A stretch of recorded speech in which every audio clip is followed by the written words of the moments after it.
V březnu 1965 přistálo v přístavu Da Nang 3,5 tisíce amerických mariňáků v nejdůležitějším přístavním enklávě jižního a středního Vietnamu. Tento příjezd znamenal rozhodující krok od omezené přítomnosti k otevřené vojenské intervenci. Až do té doby Spojené státy udržovaly činnost zaměřenou na poradenství, politický tlak a letecké operace rostoucí intenzity, ale vylodění proměnilo válku v konflikt, v němž americká armáda převzala přímou a viditelnou roli v boji. Nečekané přivítání vojáky zmátlo. Byli varováni, že po příjezdu budou pravděpodobně napadeni partizány Vietkongu a proto sestupovali z transportu připraveni na okamžité střetnutí. Na pláži však na ně nečekal žádný nepřítel, ale mladí Vietnamci, kteří se k nim přibližovali s úsměvem, aby jim na krk pověsili květinové věnce.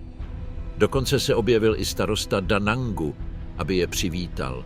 A několik amerických novinářů zachytilo snímky této neobvyklé události. Transparenty napsané anglicky hlásaly: Vietnam zdraví mariňáky, jsme rádi, že vás můžeme přivítat. Gesto matoucí pro vojáky, kteří očekávali vylodění pod palbou a kteří se místo toho ocitli v atmosféře, alespoň na chvíli, slavnostní. Počáteční mise těchto mariňáků se omezovala na zajištění perimetru leteckých a námořních základen, které Spojené státy využívaly k podpoře jihovietnamské armády a vlastních operací v oblasti. Cílem bylo zabránit průnikům Vietkongu proti těmto strategickým zařízením, životně důležitým pro letecké kampaně a tok zásob. Tato obranná úloha se však rychle rozšířila. Jak americká přítomnost rostla, perimetr se zvětšoval a mariňáci začali působit za původními hranicemi. Zapojovali se do operací, jejichž cílem bylo chránit jihovietnamský režim prostřednictvím přímějších a ofenzivnějších akcí. Až do podzimu 1965 americké síly prováděly pouze protipovstalecké operace typu hit and run, rychlé, konkrétní útoky bez úmyslu obsadit území nebo udržet dlouhodobý boj. Byly to výpady navržené k obtěžování Vietkongu a stažení se před významnou odvetou. Ale příjezd mariňáků do Da Nangu zahájil definitivní obrat v americké vojenské strategii. Washingtonská vláda a vojenské velení v čele s Westmorelandem začaly prosazovat akce zaměřené nejen na zadržení nepřítele, ale na jeho zničení prostřednictvím operací vyhledávání a ničení, které se brzy staly osou pozemní války. Nový přístup byl podpořen masivním nárůstem vojenského personálu. Současně s leteckou eskalací zahájenou po incidentu v Tonkinském zálivu vyslalo Pentagon do Vietnamu téměř 200 000 dalších mužů v naději, že drtivá přítomnost změní strategickou rovnováhu.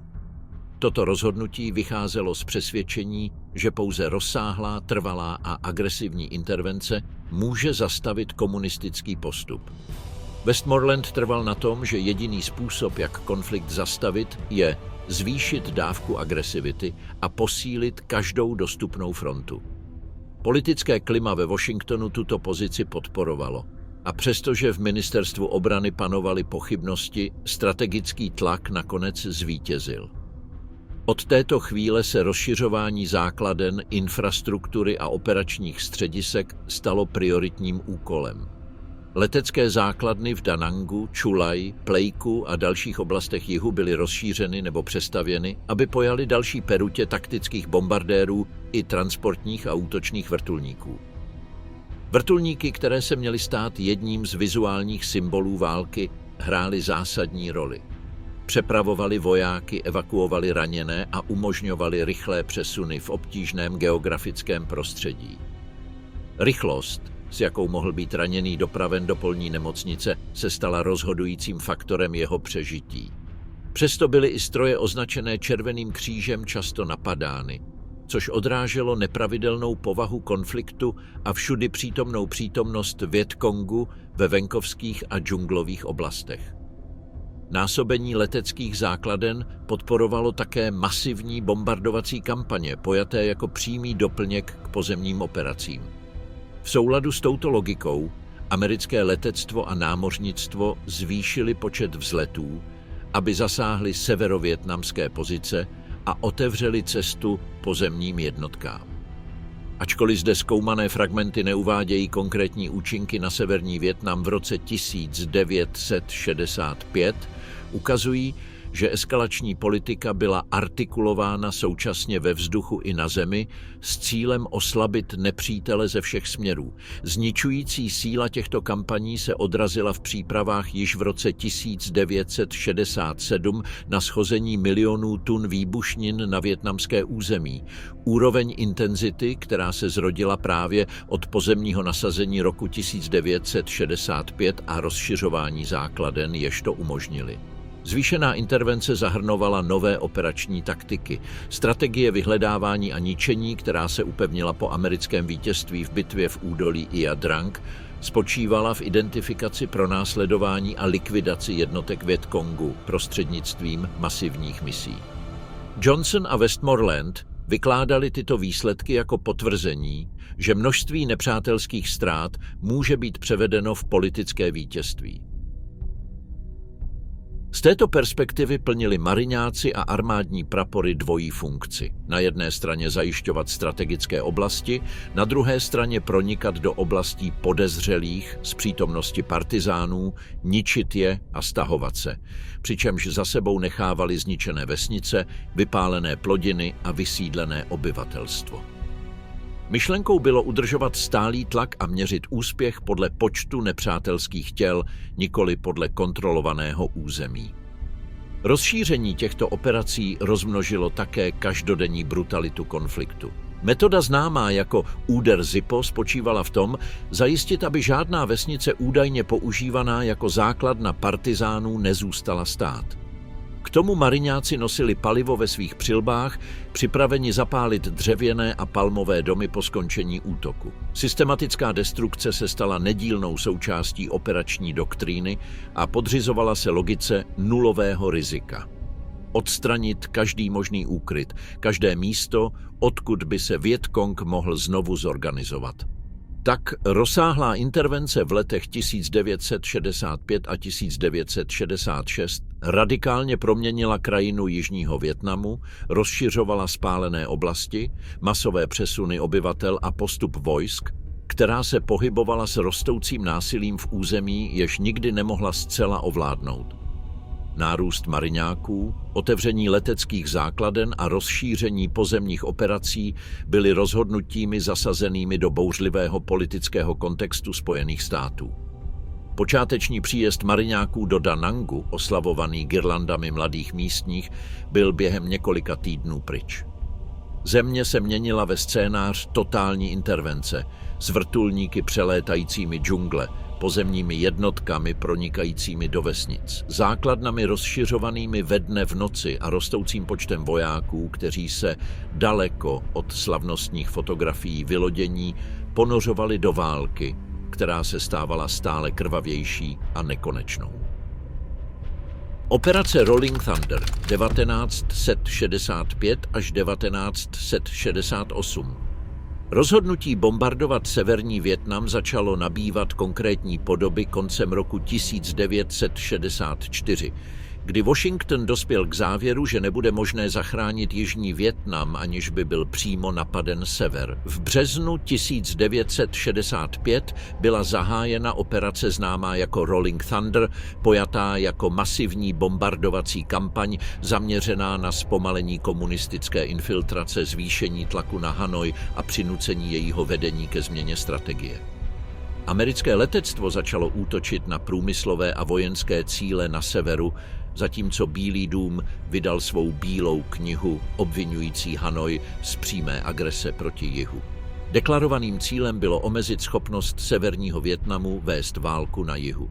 Strategie spočívala v tom, aby komunističtí vůdci pochopili cenu, kterou by znamenalo pokračovat v podpoře Vietcongu. Šlo o vyvíjení tlaku tak, aby byl sever dohnán na pokraj svých možností nebo aby byl donucen k jednání.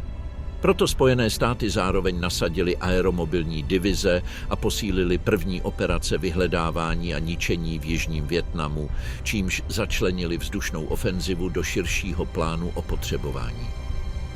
Nasazení 6,5 tisíce mariňáků v Da Nangu představovalo bod, kdy USA začaly považovat válku za vstupující do nové fáze.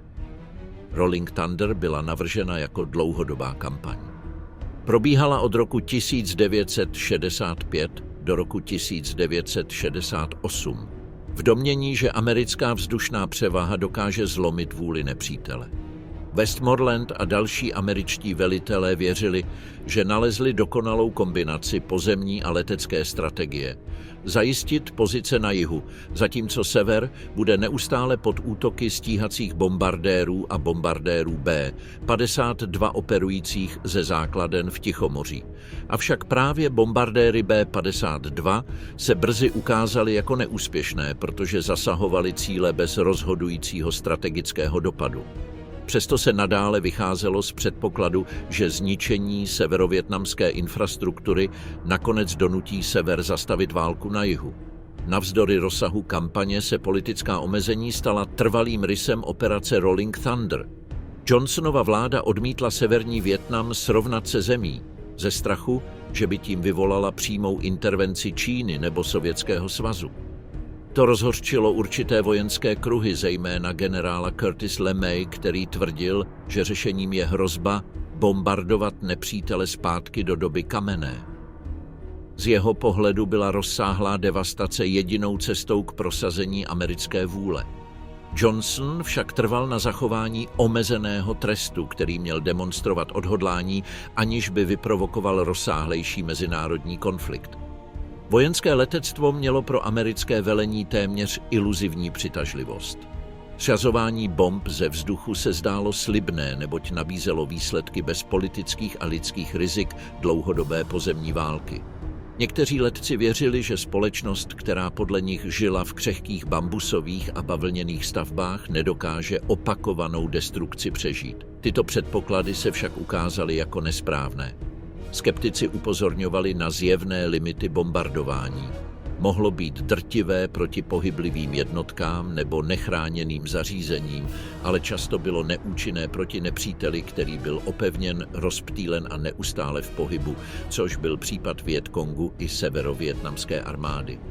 V prvních měsících Rolling Thunder infiltrace komunistů nejenže nepoklesla, ale vzrostla až na 4500 mužů měsíčně, 3krát více než v předchozím roce.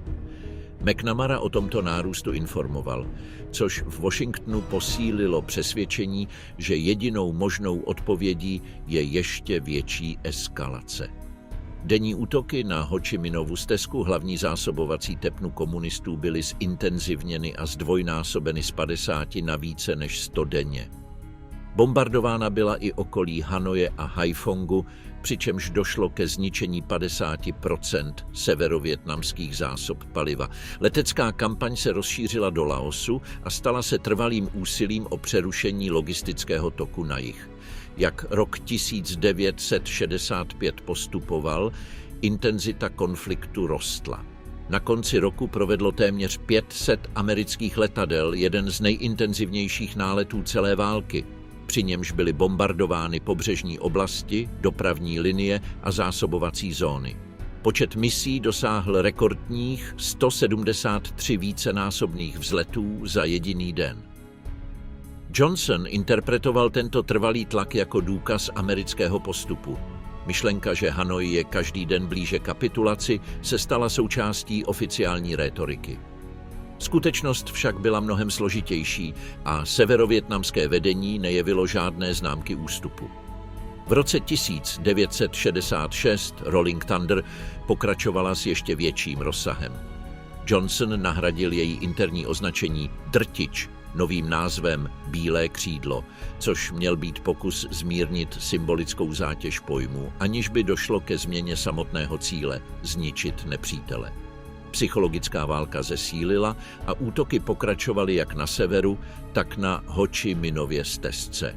Narůstaly i severovietnamské letecké akce, například střety mezi MiG-16 a americkými letouny v dubnu. Přes tyto události se americká eskalace ukázala jako neschopná změnit dynamiku konfliktu. Komunistické síly nadále pronikaly na jih a s pozoruhodnou odolností se přizpůsobovali leteckému opotřebování. Prodloužení Rolling Thunder na neurčito začalo vyvolávat pochybnosti i mezi jejími původními zastánci. V roce 1967 McNamara upozornil, že strategie masivní destrukce odporuje konceptu pacifikace, který se měl uplatňovat na jihu. Počet amerických vojáků ve Vietnamu již dosáhl 380 000 a pozemní operace Cedar Falls v lednu a Junction City krátce poté měly doplnit leteckou ofenzivu snahou oslabit Vietcong koordinovaným úsilím. Tyto kampaně však nedokázaly nepřítele rozložit, což prohloubilo rozpory ve strategii. Navzdory rozsahu kampaně Rolling Thunder přinášela minimální výsledky. CIA v roce 1967 upozornila, že Hanoj vnímá americká omezení jako projev slabosti.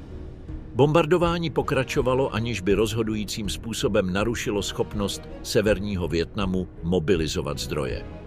Někteří piloti vyjadřovali frustraci nad tím, že jejich mise se zdají být určeny jen k testování toho, kolik bomb lze svrhnout, aniž by to narušilo životní styl země. Maxwell Taylor dokonce řekl, že Rolling Thunder byla až doposud hodně hluku pro nic, neschopná vyvinout skutečný tlak na nepřítele. Severovietnamský odpor nebyl jen vojenský, ale i politický. Premiér Pham Van Dong odpověděl na americké otázky prohlášením, že budou bojovat 1, 2, 3, 5, 10 nebo 20 let, čímž dal najevo, že bombardování vůli severu nezlomí. Minimální zásobování nezbytné pro gerilu a stálá podpora ze strany Číny a Sovětského svazu umožnili Hanoji odolávat útokům a zároveň rozšiřovat své logistické sítě pod hustými džunglemi a horskými pásmy, která byla ze vzduchu jen těžko zničitelná. Na počátku roku 1968 byla strategická nedostatečnost Rolling Thunder zcela zřejmá. Politická omezení, restrikce při výběru cílů, odolnost severního Vietnamu a nedostatek konkrétních výsledků vedli McNamaru k závěru, že kampaň je ohromující marnost. Než opustil svou funkci, uvedl, že jakékoliv letecké vítězství by vyžadovalo devastaci neslučitelnou s americkými hodnotami. Johnson se mezitím zmítal mezi snahou projevit sílu a snahou zabránit širší válce s komunistickými mocnostmi. Operace byla nakonec v březnu 1968 pozastavena, aniž dosáhla svých základních cílů. Guerilová válka v džungli 1965 až 1967. Vietnamská džungle se stala rozhodujícím jevištěm, na němž strategie Vietcongu nalezla svou největší výhodu. Od prvních fází pozemní války vyvinuli partizáni bojový systém založený na hluboké znalosti terénu. Jednali pouze tehdy, když byla jejich momentální převaha nepopiratelná, vyhýbali se přímému střetu, pokud jim situace nepřála, a mizeli dříve, než je americké síly dokázaly zachytit. Tato logika opatrnosti, úderu a ústupu proměňovala džungli v prostor, kde iniciativa téměř vždy patřila Vietcongu. Džungle nebyla jen prostředím boje, byla jeho hlavní zbraní. Prostředím, které dezorientovalo, izolovalo a fyzicky i psychicky vyčerpávalo každého vojáka, který na něj nebyl zvyklý. Postup amerických jednotek těmito oblastmi vytvářel neustálou psychologickou válku. Americké hlídky pronikaly do husté vegetace, na stezky, kde mohl být nepřítel všude a zároveň nikde. Nejistota byla nepřetržitá. Náhlé ticho, prasklá větev nebo stín mohly znamenat okamžitou léčku. Partizáni dokázali během několika sekund zmizet, rozdělit se do malých skupin a znovu se sformovat o několik kilometrů dál. Tato přízračná všudy přítomnost vedla k opakovanému pocitu, že Vietcong džungli ovládá, i když nebyl vidět. Americká nevýhoda se zhoršovala obtížností odhalit nepřátelské pohyby. Žádná dostupná technologie nedokázala zcela neutralizovat síť neviditelných cest a maskovaných vstupů, které partizáni používali k přesunu, zásobování či přípravě útoků. Džungle, vlhká, hustá a plná hmyzu a nemocí, působila korozivně na morálku. Pocit zranitelnosti narůstal s každou hlídkou, při níž se zdálo, že nepřítel určuje nejen okamžik boje, ale i psychologický rytmus každodenního života. Válka v džungli byla především válkou dlouhodobého psychického opotřebení. V tomto prostředí představovalo rozšíření a zdokonalení tunelů Ku-chi jeden z nejzáhadnějších prvků pro americké jednotky. Šlo o skutečná podzemní města s chodbami o výšce 1 metru, uzávěry, odpočívárnami, skladišti, kuchyněmi, velitelskými stanovišti a mnoha východy, které umožňovaly Vietkongu zaútočit, zmizet a znovu se objevit na jiném místě fronty bez zanechání stop. Po více než 10 let sloužily tyto tunely jako útočiště tisíců bojovníků a civilistů. Americké jednotky často věřily, že čelí početné přesile, ale tento jev souvisel spíše se skrytou mobilitou než s masivní přítomností. V očích Američanů byly tunely stělesněním nepřítele ducha. Boj na povrchu byl stejně složitý. Mnoho přepadení začínalo krátkou palbou obtěžování. Několik výstřelů nebo granátů z úkrytu, které vyvolaly prudkou reakci amerických jednotek, jež vypálily stovky projektilů do vegetace, aniž by dosáhly viditelného výsledku. Po následujícím tichu nenacházeli žádné mrtvoly ani stopy, které by umožnily rekonstruovat průběh událostí. Tato neustálá dynamika posilovala dojem, že protivník je nehmotný. Žádný aspekt však nespůsoboval americkým vojákům tolik psychóz, jako systematické používání pastí. Tyto pasti tvořily smrtící síť, která měnila každou stezku, každý potok a každou přistávací zónu v potenciální riziko.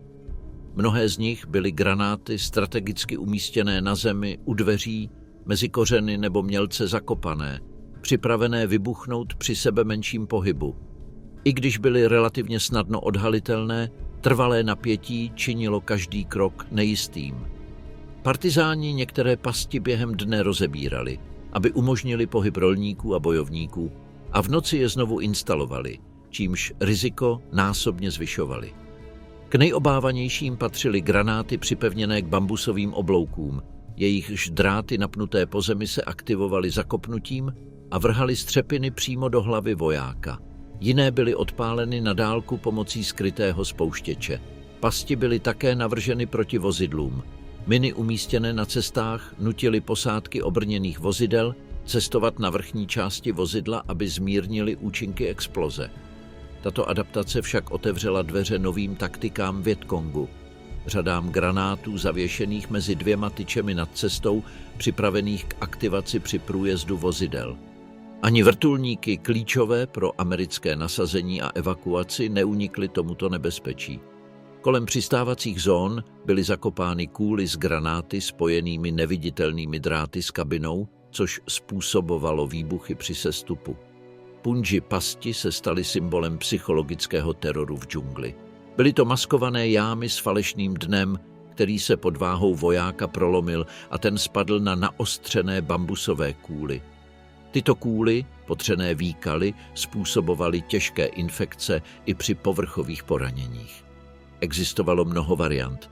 Puni, které prorážely kotník a nárt, falešná podlaha, při níž byl zasažen celý trup, bič, pružně napnutý kůl udeřící do břicha, kyvadlo, koule z bláta nebo otrávený kokos, který se zhoupnul a udeřil do obličeje, nebo obávaný most nad kůly, jehož prasklé prkno způsobilo pád vojáka na hroty na dně. Všechny měly stejný cíl – znehybnit, demoralizovat a způsobit zranění vyžadující okamžitou péči, což nutilo jednotku zastavit postup. V potocích a říčkách instaloval Vietkong další typy pastí, využívajících nutné přechody terénu. Bojovníci věděli, že Američané musí tyto vodní toky často překračovat, a tak mohl každý přechod skrývat kůly, granáty či tlakové mechanismy. Vodní džungle, stejně hustá jako ta pozemní, umocňovala pocit nejistoty. Kumulativní efekt těchto pastí byl zdrcující. Nezpůsobovali jen četné ztráty, ale také brzdili postup, zpomalovali operace, narušovali koordinaci jednotek a oslabovali morálku.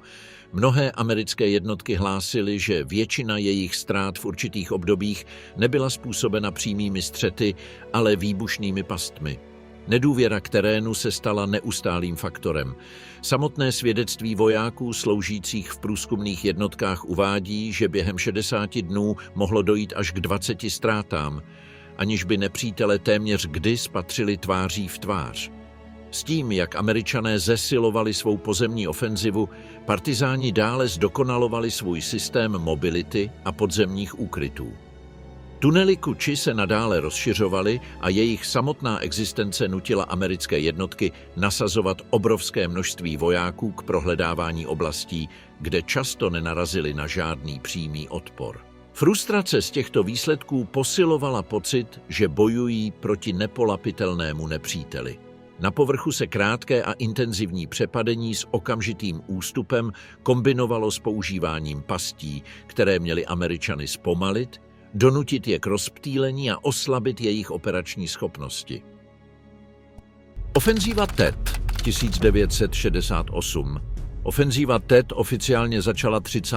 ledna 1968, shodně s vietnamským lunárním novým rokem, posvátným svátkem, během něhož se tradičně dodržovalo příměří.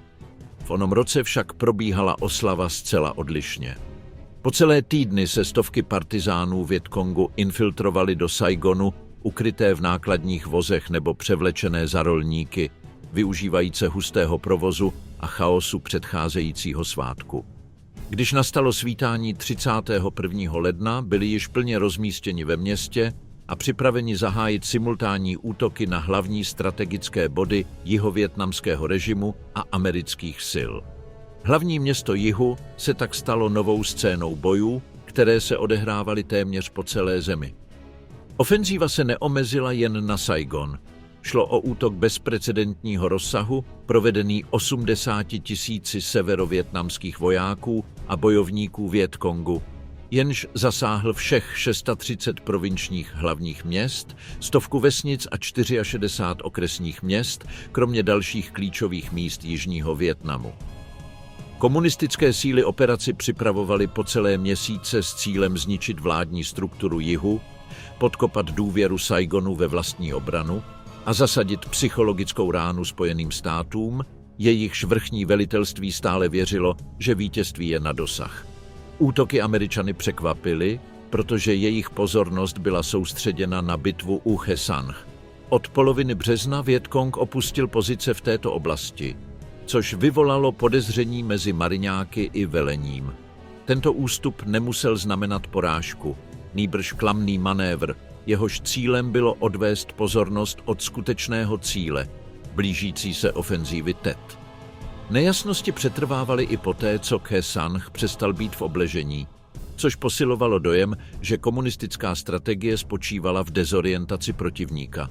Formální začátek bojů během Tetu proběhl současně v hlavních městech jihu. Rozsah útoku byl takový, že Tet byl popsán jako bezprecedentně krvavá ofenzíva války.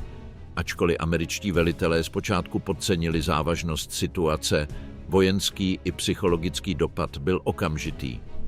Komunistické síly předvedly energii a agresivitu schopnou způsobovat neustálé ztráty, i když se poměr sil od počátku konfliktu významně změnil. Roku 1965 tvořila severovietnamská armáda sotva čtvrtinu aktivních sil na jihu. Roku 1968 její účast vzrostla na 70% a dále rostla. V Saigonu zasáhly útoky klíčové budovy jako prezidentský palác, letiště, generální štáby a jiné vládní instituce. Ulice se změnily v bojové koridory, kde se vojenští policisté a vojáci střetávali s infiltrovanými bojovníky, kteří dobře znali městský terén. Schopnost Vietkongu proniknout tak hluboko do hlavního města před útokem poukazovala na strukturální slabiny bezpečnostních systémů Saigonu. Jednou z nejvýznamnějších bitev ofenzívy byla bitva o Hue, kde se bojovalo celé týdny. Město se stalo dějištěm intenzivních pouličních bojů dům od domu, v nichž se komunisté opevnili a tvrdě odolávali. Nakonec byli nuceni ustoupit, ale psychologický a symbolický dopad bitvy byl obrovský, jak pro Jižní Vietnam, tak pro Spojené státy. Ofenzíva ukázala, že žádné město jihu není skutečně bezpečné a že operační schopnosti komunistů byly mnohem větší, než severoameričtí stratégové předpokládali. Zatímco se boje šířily po celé zemi, mezinárodní tisková pokrytí se soustředila zejména na místa jako Khe Sanh, Saigon a Hue. Zahraniční zpravodajové projevovali směs fascinace a zděšení nad rozsahem událostí. Peter Brestrup, ředitel washingtonského deníku The Washington Post ve Vietnamu, poznamenal, že mnozí reportéři neměli úplné informace a že po informačním zahlcení během TETu globální zájem náhle poklesl, i když se začala objevovat hodnocení ukazující, že ofenzíva byla pro Vietkong vojensky velmi nákladná. Takové nuance však nedokázaly zvrátit počáteční mezinárodní reakci, která interpretovala ofenzívu jako vážnou krizi pro Spojené státy. V čistě vojenském smyslu představovala ofenzíva TET velkou porážku Vietkongu, jenž ztratil většinu pozic obsazených během útoků a utrpěl obrovské ztráty. Psychologické vítězství však bylo zásadní. Rána americké prestiži a obraz zranitelnosti, který ofenzíva vytvořila, měly trvalý dopad. Ještě před TETem mnozí Jihovietnamci nenáviděli komunisty, ale ne nutně důvěřovali vlastní vládě. Ofenzíva tuto paradoxní situaci prohloubila. Ukázala operační schopnosti severu a odhalila vnitřní slabiny jižního Vietnamu. Po útocích a politickém otřesu ve Washingtonu prezident Johnson oznámil zastavení bombardování jižní poloviny území severního Vietnamu. Krátce poté, 3. dubna, Ho Chi Minh veřejně vyjádřil ochotu jednat, čímž otevřel cestu k diplomatickému procesu, který se měl v následujících týdnech formovat. Obě vlády souhlasily s účastí na rozhovorech, jež se měly konat v Paříži s cílem analyzovat, za jakých podmínek by mohlo bombardování skončit. I když se jednání připravovala, násilí v jižním Vietnamu dále pokračovalo. Americké síly byly nadále napadány, zejména na místech jako Khe Sanh, které se znovu stalo ohniskem intenzivních bojů, a Saigon stále trpěl útoky Vietkongu. Pařížská konference byla nakonec zahájena 13. května 1968, avšak politická i vojenská situace byla natolik složitá, že rozhovory postupovaly jen obtížně. Spojené státy prohlásily, že nepřeruší bombardování, dokud sever nestáhne své jednotky z jihu, zatímco Hanoj trvala na tom, že Vietnam musí být považován za jeden národ, jehož cílem je vyhnat zahraniční síly. Vláda Saigonu také vznesla námitky k jednáním. Nejprve odmítla přítomnost Národní fronty osvobození NFL u stolu, což vedlo Hanoj k tomu, že nepřijme účast Saigonu, pokud NFL nebude přizvána. Pod tlakem Washingtonu Saigon nakonec ustoupil. Na konci roku 1968 prezident Johnson oznámil komplexní dohodu a rozhodl se ukončit bombardování severu k 1. listopadu. Do té doby však americký politický vývoj již směřoval jinými cestami. 5. listopadu byl velmi těsným rozdílem zvolen prezidentem Richard Nixon. Vnímání, že se Washington připravuje na postupné stažení svých jednotek, přimělo prezidenta Thieua, aby nakonec umožnil účast NFL při jednání s podmínkou, že Spojené státy nebudou jednat přímo s nimi ani s Hanojí samostatně. Obrat veřejného mínění ve Spojených státech 1968 až 1970. Americká společnost přestala důvěřovat své vládě ve chvíli, kdy se válka ve Vietnamu začala vnímat jako chyba, která se nesmyslně prodlužovala, a odcizení mezi administrativou a obyvatelstvem se stávalo stále zjevnějším. Odpor proti válce se začal promítat do masových protestů, veřejných požadavků a politické krize, jež dosáhla svého vrcholu mezi lety 1968 a 1970. V srpnu 1968 propukly nepokoje v Chicagu, kde policie a demonstranti po dobu 6 dnů sváděli otevřené pouliční bitvy. Starosta tehdy ospravedlnil zákaz jakýchkoliv pochodů či veřejných demonstrací tvrzením, že je nutné uklidnit a zkrotit masy. Mezitím se upevňovala představa, že se Vietnam stal obrovskou strategickou i lidskou chybou a že vláda pokračovala navzdory narůstající lidové opozici. Uprostřed tohoto klimatu se rok 1969 stal jedním z nejvíce symbolických momentů mírového hnutí, festival Woodstock, který shromáždil přibližně 500 000 lidí, mnohem více než 6 000 očekávaných policií, aby vyhlásili poselství míru. Ačkoliv nebyl organizován jako striktně politická akce, stal se ikonou odporu proti válce. Nicméně změna prezidenta nepřinesla očekávané uvolnění napětí. S Richardem Nixonem v úřadě pozorovala mlčící většina situaci s očekáváním, avšak skutečností bylo, že nový prezident nebyl ochoten konflikt opustit. Mobilizace zesílily a tisíce demonstrantů se vrátili do ulic. Student Mobilization Committee a New Mobilization Committee to End the War in Vietnam dokázali shromáždit davy požadující okamžité stažení jednotek, což se však nepřetavilo v žádnou konkrétní změnu politiky. Vnitřní opozice rostla stejným tempem jako válka. Poslední roky desetiletí byly poznamenány novými vojenskými operacemi v Laosu a Kambodži navzdory oznámené vietnamizaci konfliktu. Americká veřejnost reagovala stále rozhodnějším odmítnutím.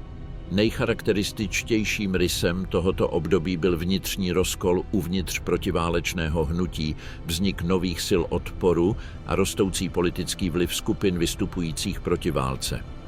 Tato fragmentace protest neoslabila, ale naopak rozmnožila, což vedlo k neustálé společenské mobilizaci na univerzitách, náměstích a ve městech po celé zemi. Tváří v tvář tomuto scénáři vytvořil Nixon v létě 1970 vládní komisi pověřenou řešením spirály násilí, která se zdála být zakořeněna v americké společnosti. Rozhodnutí přišlo po incidentech, při nichž nákladní automobily explodovaly před univerzitami a po masových demonstracích, zejména v Kalifornii. Oficiální odpověď byla rázná. Policie dostala příkaz zasáhnout proti demonstrantům slzným plynem. Během těchto represí zahynuli 2 lidé. Jen několik minut po rozehnání protestu vstoupili policisté do nedalekého baru a zabili novináře Rubéna Salazara z Los Angeles Times, což otřáslo celou zemí a posílilo pocit, že se konflikt neodehrává jen ve Vietnamu, ale i uvnitř Spojených států. Veřejné pobouření přišlo také od samotných veteránů. V dubnu 1971 přišlo několik bývalých vojáků z Vietnamu ke Kapitolu a hodilo přes jeho schody více než 700 medailí. Čin, který odsuzoval jak válku, tak pocit opuštěnosti ze strany vlády. Tento akt symbolizoval rozkol v sektoru, který byl tradičně politickou třídou respektován a naslouchán. Demonstranti dále zesilovali své taktiky tlaku, blokovali kongres, okupovali veřejné prostory a prováděli přímé akce proti odvodovým kancelářím, kde ničili dokumenty, jež považovali za klíčové k udržování vojenského stroje. Tisíce studentů a aktivistů byly během těchto protestů zatčeny, které se množily stejným tempem, s jakým rostla národní frustrace. Politické opotřebení vlády se prohloubilo, když Edward Lansdale a další úředníci zjistili, že prezidentská důvěryhodnost klesá. Současně univerzitní skupiny organizovaly nové pochody v reakci na eskalaci bombardování ve Vietnamu. V roce 1971 se protesty rozšířily na akademická centra v New Yorku, San Francisku a Los Angeles, která se stala ohnisky kulturního a politického odporu. Ačkoliv tyto mobilizace již nedosahovaly masového rozměru předchozích let, nadále měly významný vliv na společenské klima země. V roce 1972 se situace neuklidnila. Protesty se opět rozšířily, když Nixon oznámil své rozhodnutí zaminovat severovietnamské přístavy a zahájit novou bombardovací kampaň. Veřejné vnímání války se dále zhoršovalo. V této době se mnoho demonstrací již nesoustředilo výlučně na požadavek okamžitého stažení, ale také na odsouzení lidských, ekonomických a morálních nákladů, které konflikt ukládal americké společnosti.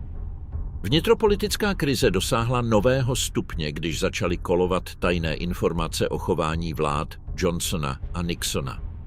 Událostí, která nejvíce otřásla veřejným míněním, bylo odhalení Pentagon Papers, které zveřejnil Daniel Ellsberg, analytik Ministerstva obrany.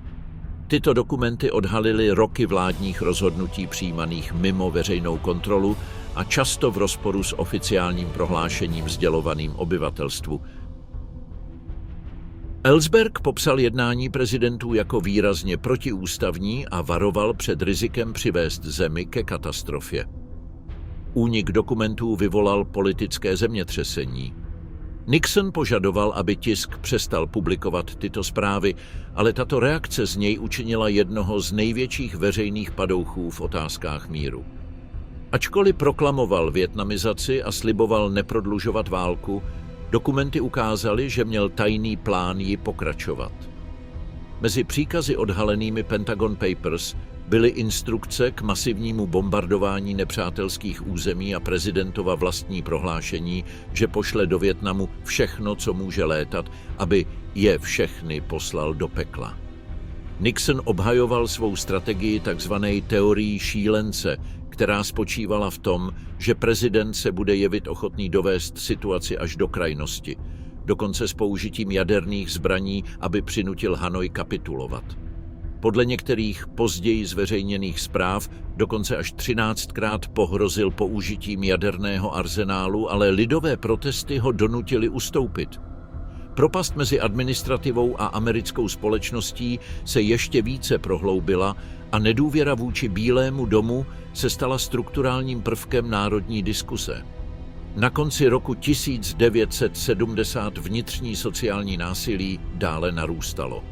Komise vytvořená Nixonem nedokázala zastavit střety mezi policií a demonstranty a veřejné mínění se stále více přiklánělo k názoru, že válka musí co nejdříve skončit. Desetiletí začalo všeobecným uznáním, že konflikt překročil veškerá očekávání, hluboce rozdělil zemi a poškodil morální autoritu vlády. Protesty začaly ustupovat teprve tehdy, když Nixon oznámil konec americké intervence, ačkoliv izolované skupiny přetrvávaly až do let 1973 až 1975. Jejich požadavky se následně soustředily na ukončení vojenské pomoci Saigonu a získání amnestie pro mladé muže, kteří se vyhnuli branné povinnosti. Masové mírové hnutí skončilo, avšak roky 1968 až 1970 zůstaly obdobím, během něhož se veřejné mínění ve Spojených státech změnilo směrem a transformovalo vnitřní politiku země.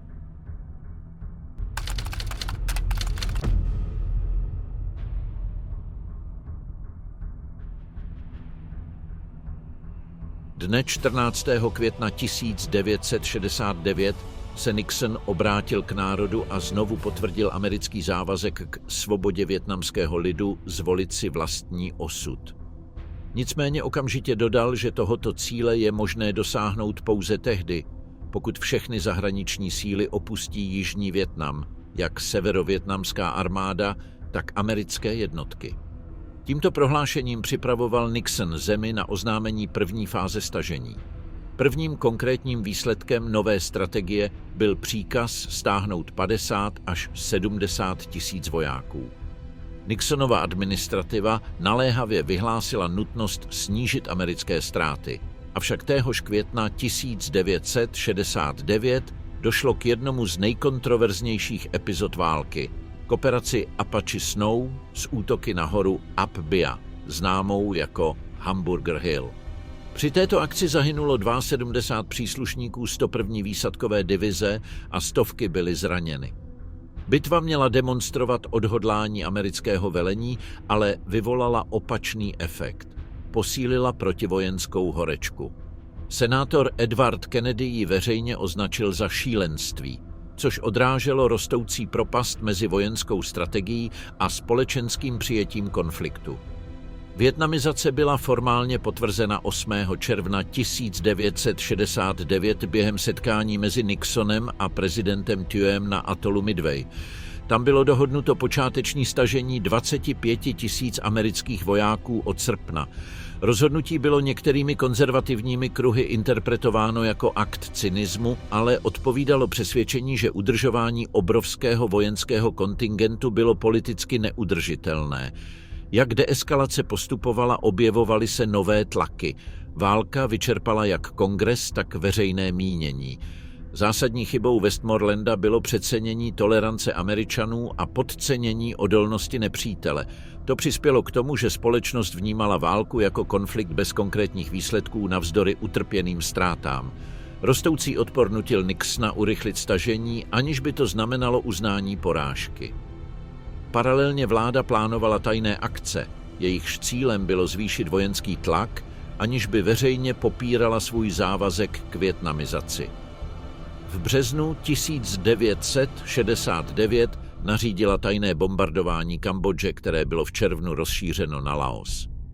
Tyto operace byly utajeny před kongresem a americkou veřejností, což později ještě více zhoršilo politické napětí uvnitř země. Nixon odůvodňoval tento soubor opatření v rámci širší strategické koncepce, jejímž cílem nebylo jen postupné snižování americké vojenské přítomnosti, ale také zajištění toho, že ARVN bude schopna odolávat bez přímé bojové podpory. Mezi směrnicemi figurovalo trvalé strategické plánování, odpovídající výcvik jihovietnamské armády, vedení omezené války ke snížení výdajů a lidských ztrát a tzv. Low profile, jehož cílem bylo snížit celosvětová očekávání ohledně amerického závazku. Postupná deeskalace byla různými analytiky interpretována jako vietnamizace v užším smyslu. Strategie, kterou by se začaly stahovat americké jednotky až na pouhých 175 000 mužů v roce 1971. Toto stažení bylo možné díky tomu, že Nixon vypracoval strukturovaný plán, jehož konečným cílem byl úplný odchod z konfliktu. Pro prezidenta byla klíčová 3 hlediska: snižování počtu vojáků a výdajů, posuzování schopnosti odvetného úderu, aby se zabránilo jaderné válce, a redukce konvenčních sil stažením zahraničních jednotek ke zvýšení jejich reakční rychlosti. Přestože se USA stahovaly, museli zajistit, aby Vietcong nezískal zpět kontrolu nad strategickými oblastmi. Podle V. Colbyho, pracovníka CIA, bylo před odchodem nutné zničit strukturu Vietcongu, což znamenalo pokračovat v bombardování nepřítele. To ukazuje napětí vlastní vietnamizaci, stahovat se a zároveň udržovat silný vojenský tlak. Politické opotřebení vyvolané válkou vedlo Nixona k opakovanému používání agresivní rétoriky, často neslučitelné s oficiálním poselstvím o stažení. Nicméně lidové protesty ho nutily ustupovat. Propast mezi administrativou a americkou společností se prohlubovala a ukazovala, že stažení nebylo dobrovolným aktem, ale politickou nutností vynucenou vnitřním rozpadem. Současně se na diplomatické úrovni postupovalo směrem k pařížským dohodám.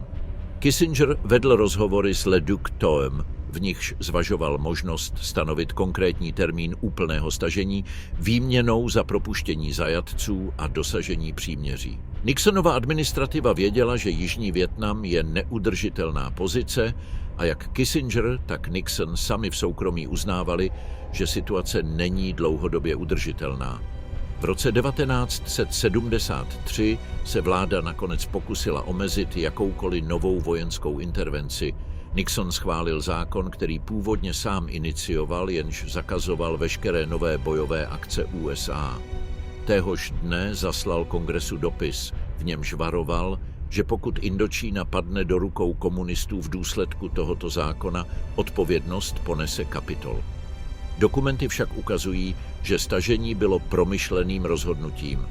Nixon se nechtěl znovu ocitnout před dilematem vojensky zasáhnout, pokud by sever zahájil závěrečnou ofenzivu. Rozšíření konfliktu na Kambodžu a Laos 1970 až 1971. V tomto kontextu proběhlo rozšíření konfliktu na Kambodžu a Laos v prostředí naprostého utajení, prosazovaného Nixonovou administrativou, zatímco ve Spojených státech se veřejně vyhlašoval záměr stáhnout jednotky prostřednictvím vietnamizace. V březnu 1969 prezident spolu s Kissingerem povolil tajné bombardování Kambodže, které bylo plánováno později rozšířit i na Laos od června. Tyto operace byly záměrně utajeny jak před kongresem, tak před veřejným míněním, což představovalo jeden z klíčových rozporů mezi oficiálním projevem a skutečnou praxí vedení války. Soukromně deklarovaným cílem bylo udržovat tlak na nepřítele a zároveň začít postupný odchod jednotek, aby se zajistilo, že Vietcong nebude moci obnovit svou vojenskou strukturu.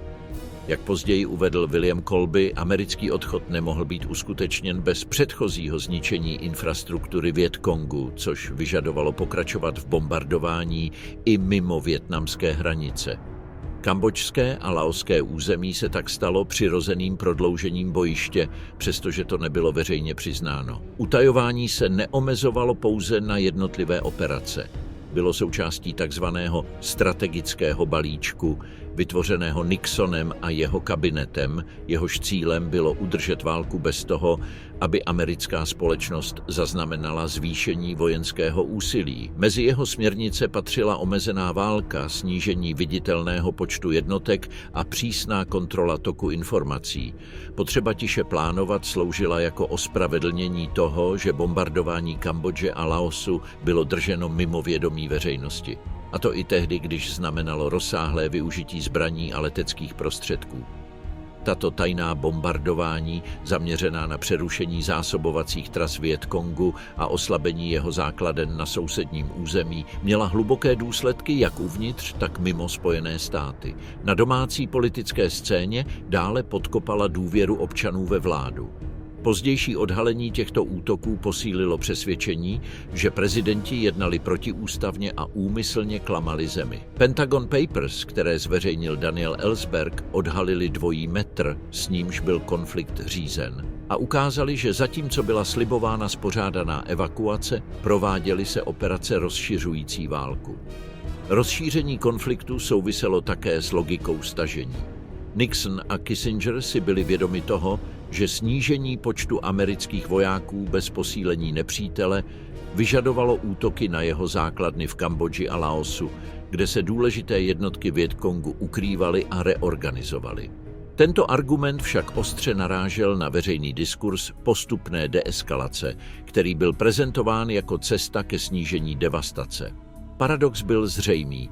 Čím více se USA stahovaly, tím více se zintenzivňovalo letecké působení v sousedních zemích. Utajení bylo natolik přísné, že dokonce i členové kongresu neznali rozsah operací. Toto skrývání přispělo k prohloubení institucionální krize, která doprovázela válku v jejích posledních letech. Když se nakonec zjistil skutečný rozsah útoků, posílilo to názor, že administrativa činila rozhodnutí úmyslně proti národním zájmům, slovy Ellsberga, a že zavedla zemi do konfliktu bez východiska.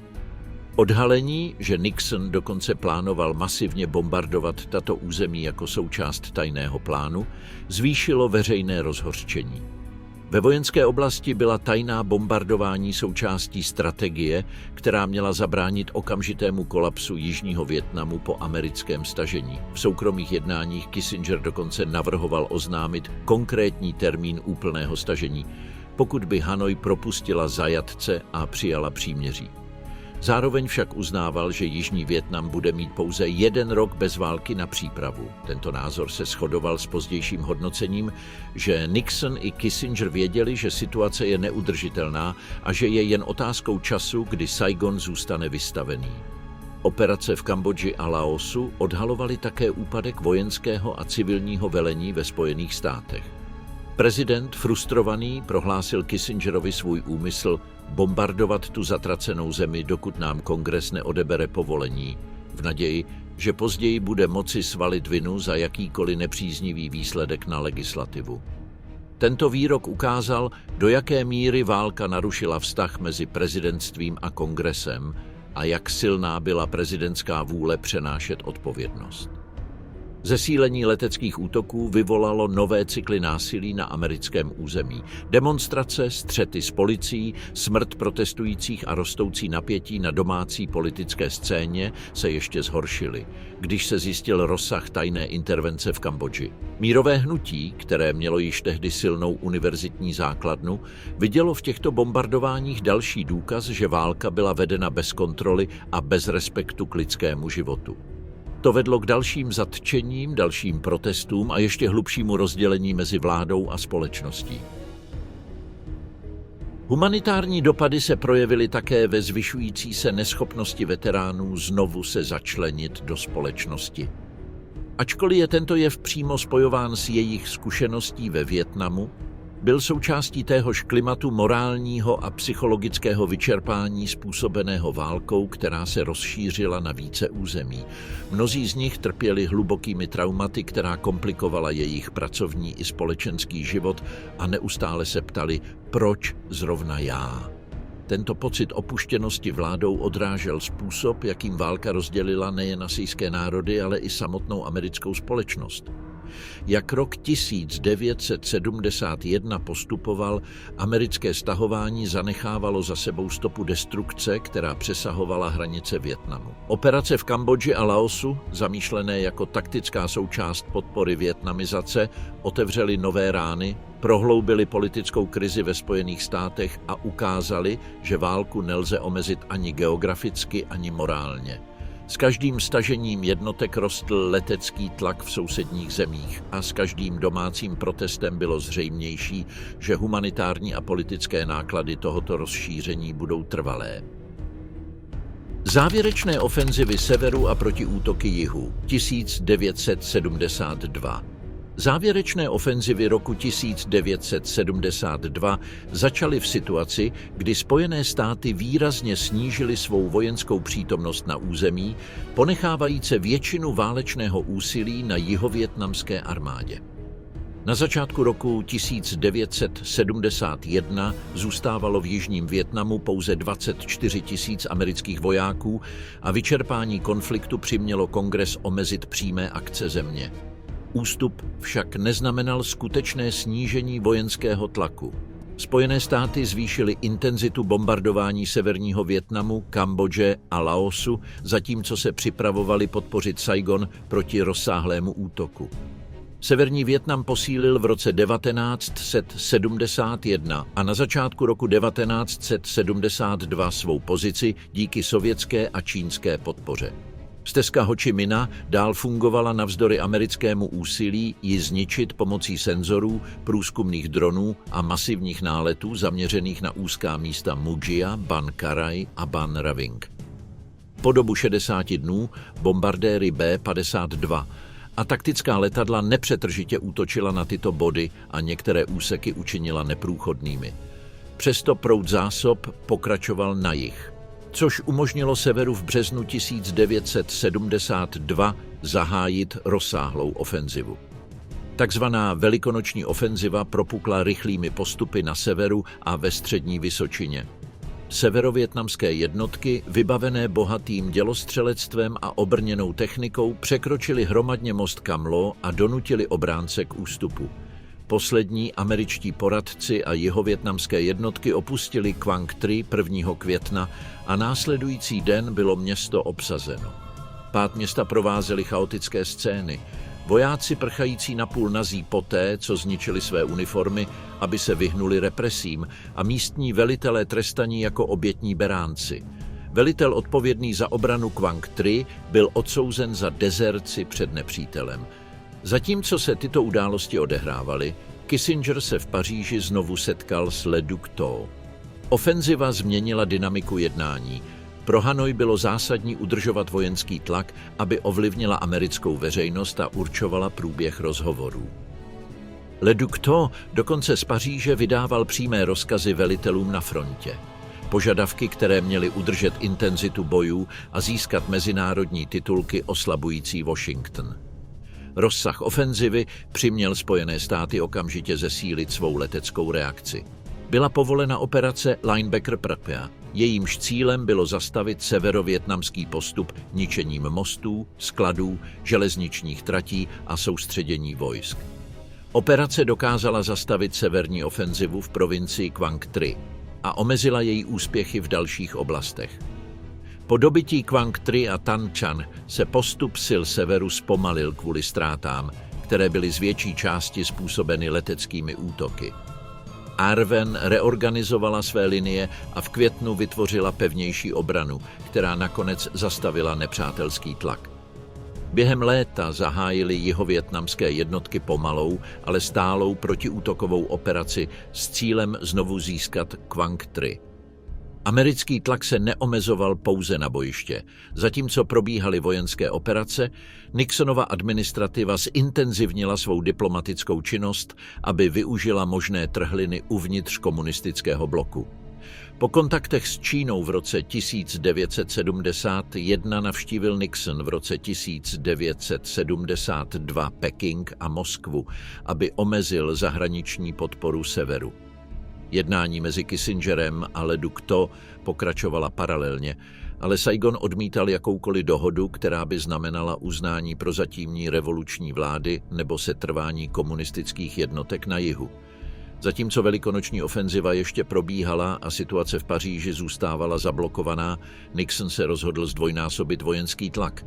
V listopadu 1972 již znovu zvolený povolil novou leteckou kampaň.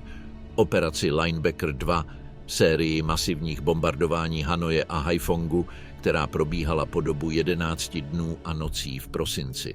Poprvé byla severovietnamská metropole bombardována ve velkém měřítku. Celkem bylo schozeno 100 000 bomb a téměř 2 000 lidí zahynulo. Americké letectvo považovalo operaci za dosud nejúspěšnější akci. Reakce severního Vietnamu byla energická. Během kampaně bylo na americká a jihovietnamská letadla odpáleno až 1000 raket země-vzduch SA-2. Navzdory této obraně byly materiální škody devastující.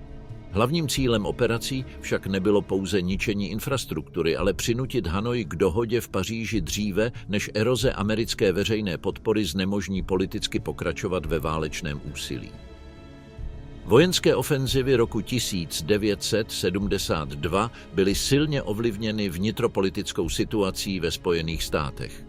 Nixon čelil prudkým protestům proti pokračování války a podle Kissingera měl sice dostatečnou podporu, aby vyhrál volby v roce 1972, ale ne dostatečnou, aby mohl vládnout. Veřejný tlak, morální únava a počet amerických obětí činili nalezení vyjednaného řešení stále naléhavějším, takového, které by umožnilo prezentovat stažení jako politické vítězství.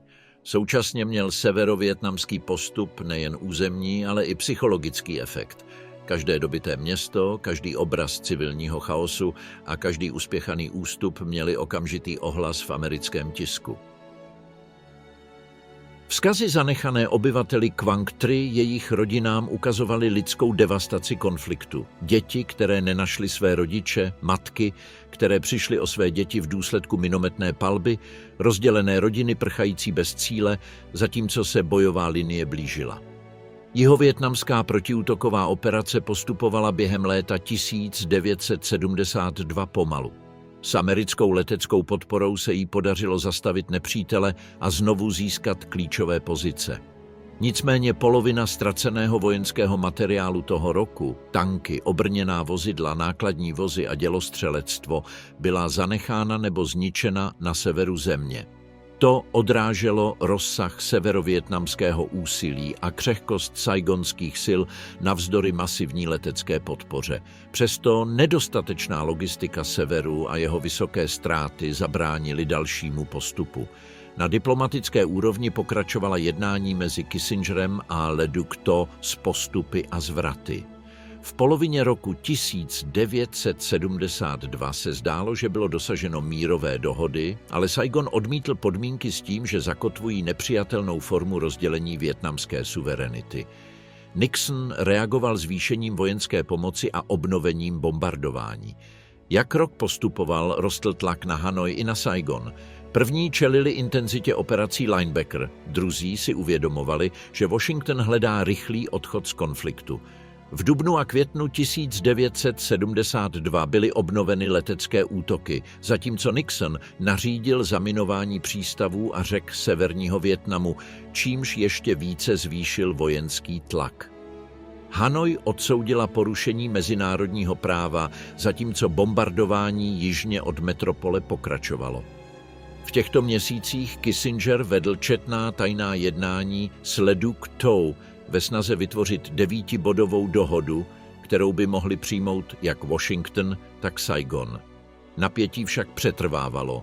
Saigon pohrozil, že zneplatní jakoukoliv smlouvu, kterou by nepodepsal, a Le Duc Tho zveřejnil návrh příměří, který údajně Spojené státy přijaly. Nixonova administrativa popřela, že by návrh schválila, avšak tlak na dosažení konečné dohody byl už neudržitelný. Na konci roku 1972 byla masivní bombardování obnovena a skončila až 30. prosince. Tehdy, po 6 dnech závěrečných jednání, bylo oznámeno dosažení dohody o definitivním příměří a stažení amerických jednotek. Podepsání pařížských dohod v lednu 1973 znamenalo okamžitý konec amerických operací na severu.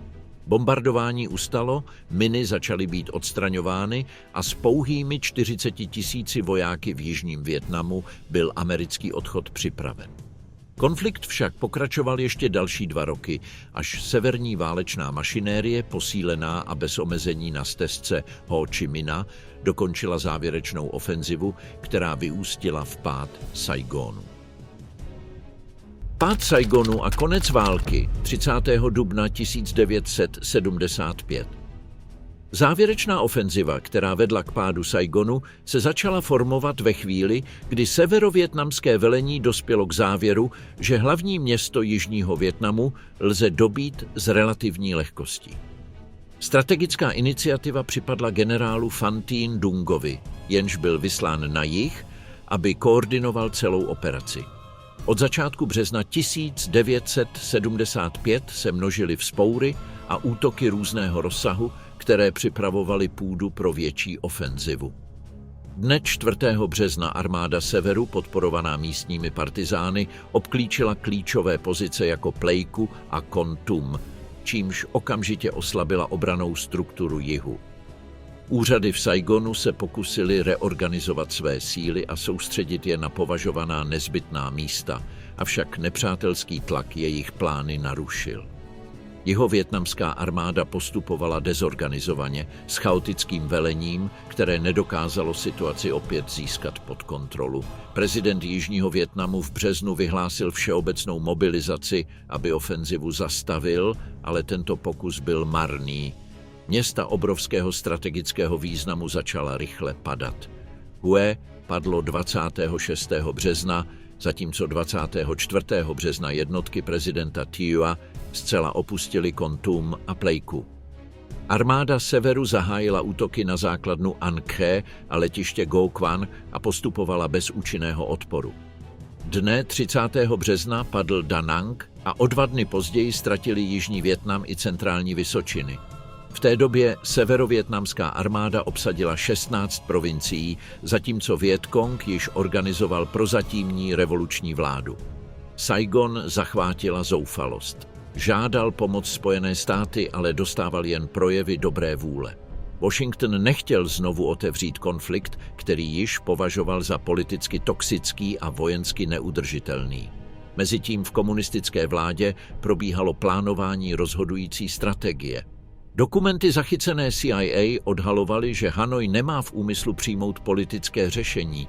Naopak usilovala o úplné vítězství ještě před koncem roku 1975. Zprávy uváděly, že komunistické síly byly odhodlány dál zasazovat rány jihovietnamské vládě, ničit veškeré venkovské uklidňování a urychlit konečný kolaps jihu. Zároveň zpráva z 7. dubna 1975, připisovaná generálu Giappovi, požadovala v této optimální chvíli rychlost a odhodlání při dobytí hlavního města. Paralelně se severovietnamský strategický plán pro rok 1975 zaměřil na Ban Me Thuot, hlavní město centrální Vysočiny. Jeho poloha, obklopená kávovými plantážemi poskytujícími přirozené krytí, z něj činila klíčový bod pro rozdělení jižního Vietnamu a izolaci silných jednotek, které ještě zůstávaly na severu. Namísto okamžitého frontálního útoku se síly severu rozhodly město izolovat tím, že odřízly silnice okolo Pleiku koordinovanými útoky od časných hodin 4. března. Generál Van Tien Dung převzal vrchní velení těchto operací a nasadil 4 divize v oblasti, kde byla jihovietnamská armáda obzvláště slabá. Strategie měla za cíl zlomit nepřítele rozhodujícím manévrem, který by otevřel cestu k Saigonu. Ofenziva postupovala rychle. Jih ztratil kontrolu nad téměř celým svým územím během několika týdnů. Koncem března padly Hue i Da Nang a Vietcong zřídil prozatímní vládu v Darlaku. Jihovietnamská armáda ustupovala dezorientovaná, neschopná znovu získat pozice či vytvořit stabilní obranné linie. Morálka se zhroutila a únava nahromaděná od stažení amerických jednotek byla zřejmá. Vojáci bojovali se zbraněmi ponechanými Spojenými státy, avšak čelili početnějšímu, lépe koordinovanému a neustále iniciativnímu nepříteli. V této fázi měl Jižní Vietnam pod kontrolou již jen své hlavní město Saigon, zatímco jeho představitelé si uvědomovali, že konec je blízko a začali hledat možnosti jednání s komunisty. Hanoj však jednat nehodlala. Závěrečná ofenziva byla již určena. Dne 18. dubna 1975 začala evakuace amerického personálu, který se stále nacházel v Saigonu. O 2 týdny později byla spuštěna operace Frequent Wind, jejímž úkolem bylo koordinovat závěrečnou fázi letecké evakuace civilistů mezi 29. a 30. dubnem bylo více než 7 000 lidí přepraveno vrtulníky z různých částí města, včetně střechy amerického velvyslanectví, což se stalo jedním z nejikoničtějších obrazů konce války. Velvyslanec byl posledním americkým občanem, který Vietnam opustil. Mezitím jihovietnamské síly dál jen stěží odolávaly, bez soudržné velitelské struktury. Generál Cao Van Vien nařídil bránit pozice až do konce, ale nakonec své vojáky opustil a uprchl ze země. Příklad, který následoval i sám prezident Thieu, jenž 21. dubna rezignoval a v nejkritičtější chvíli zmizel. Civilní obyvatelstvo žilo v rostoucím chaosu. V ulicích se hromadily zbytky uniforem, symbol rozpadu armády. Zoufalí uprchlíci hledali jakýkoliv způsob útěku. Zaplavovali evakuační místa a okolí amerického velvyslanectví, kde tisíce lidí doufali získat vízum nebo místo ve vrtulníku. Na letadlových lodích poblíž pobřeží zoufalství vedlo dokonce k tomu, že vrtulníky byly schazovány přes palubu, aby se uvolnilo místo pro další stroje přivážející evakuované. Poslední hodiny Saigonu odrážely stav úplného rozpadu, vojenského i administrativního. Severovietnamské jednotky postupovaly bez významného odporu. Hlavní město bylo obklíčeno a jihovietnamské síly se nemohly vzdálit více než 15 kilometrů, aniž by narazily na komunistické jednotky. Dne 28. dubna byl Saigon napaden ze všech směrů kromě moře. Jednotky postupující z Laosu, Kambodže a bývalé demilitarizované zóny pronikly současně, zatímco tankové kolony si razily cestu do centra města. Severovietnamské tanky postupovaly hlavními třídami, překonávaly poslední obranu a tlačily směrem k prezidentskému paláci. V předchozích dnech četné signály naznačovaly, že pád je bezprostřední. Fotografie pořízené zpravodaji ukazovaly severní vojáky přijíždějící na tancích směrem k Saigonu, zatímco tisíce uprchlíků prchali opačným směrem. Síly jihu, snažící se udržet obrannou linii, byly vyčerpané, špatně vyzbrojené a bez vedení. Některá vojenská výcviková centra fungovala dokonce až do 28. dubna, kdy kadeti stále debatovali o hypotetických scénářích v iluzi, že Spojené státy nedovolí definitivní ztrátu Saigonu. Rozhodnutí USA však bylo pevné, žádný vojenský návrat do Vietnamu nebude. Rozpad vlády a sociální chaos byly zřejmé. Hodnota piastru se zhroutila, což vedlo k groteskním scénám. Cizinci z dolary si užívali dostupného luxusu, zatímco místní obyvatelstvo upadalo do naprosté chudoby. Američané neúspěšně tlačili na Thievovu vládu, aby informovala své obyvatelstvo o závažnosti situace, avšak oficiální mluvčí nadále vydávali prázdná prohlášení, která živila pověsti a ještě více mátla občany. Masový útěk zámožných Vietnamců, kteří prodávali svůj majetek, aby uprchli, ukazoval, nakolik důvěra v budoucnost zmizela. Nakonec 30. dubna 1975 vstoupily severovietnamské jednotky do prezidentského paláce. Generál Duong Van Minh, který převzal moc v pokusu umožnit méně traumatický přechod, se nacházel ve své kanceláři a čekal na zástupce severu, aby město předal. O několik hodin později prorazily komunistické tanky brány paláce a severní vojáci vztyčili svou vlajku. Pád Saigonu znamenal definitivní konec války a znovu sjednocení země pod jedinou vládou.